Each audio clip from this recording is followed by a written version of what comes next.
Hi, I've just come out this minute from a customer meeting. It was quite a tough meeting actually. What made it so tough? Well, to be honest, it was all to do with scope creep.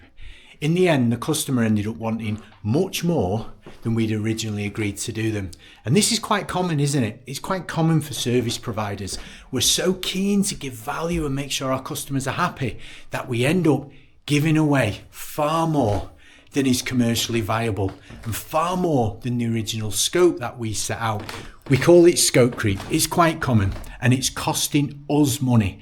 It's meaning we have money left on the table. So having come out of this meeting, I thought to myself, let's just put together the 3 most useful tips to a service provider like you and how you can avoid scope creep in your business.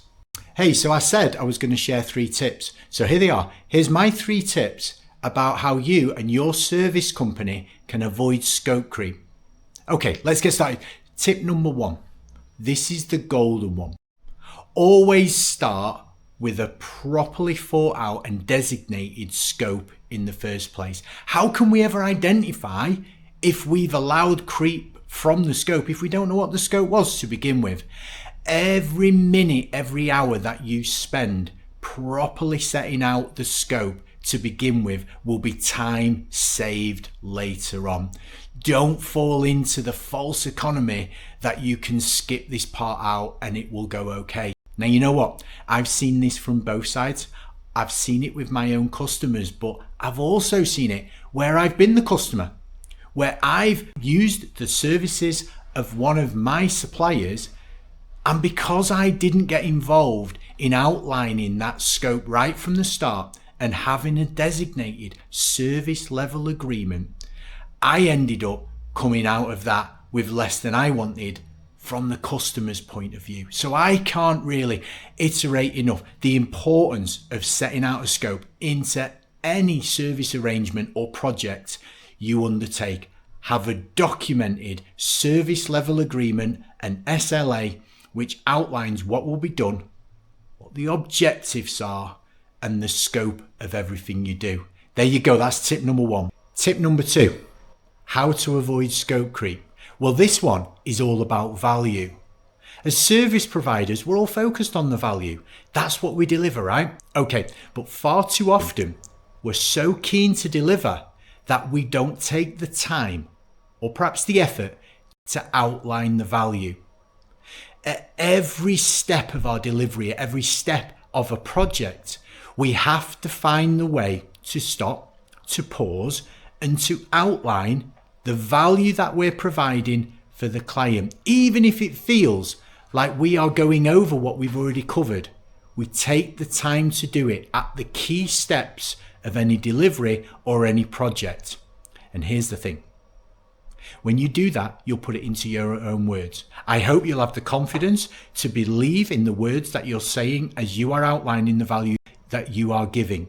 But it's not enough, because it's not your words that the customer will remember. They will remember them much better if they remember their own words.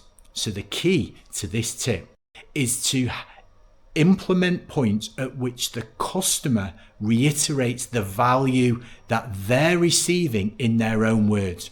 You need to navigate the conversation or even the documentation around having the customer tell you what value they're receiving at every milestone. Now, the 3rd tip is all about time management and time budgeting.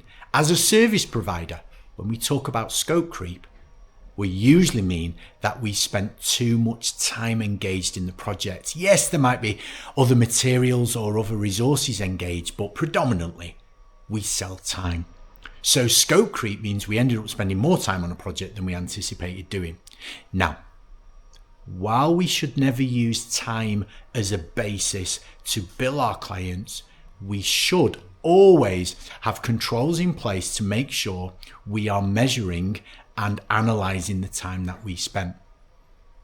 We need a budget in place so that we can ensure that our delivery is going to be profitable, and then we measure on a real-time basis our actual time against that budget, because only that way can we trap scope creep, not just after the event, but as it starts to happen. Let's be honest, so many projects rightfully do include scope creep. Things change, factors change, but if we're not tracking and recording our own time, we can only work that out after the event. And that's when we start to get upset, because it's really difficult after the event to go back and charge the customer once things have been completed. So my third tip is always maintain budgetary control around your time on your projects.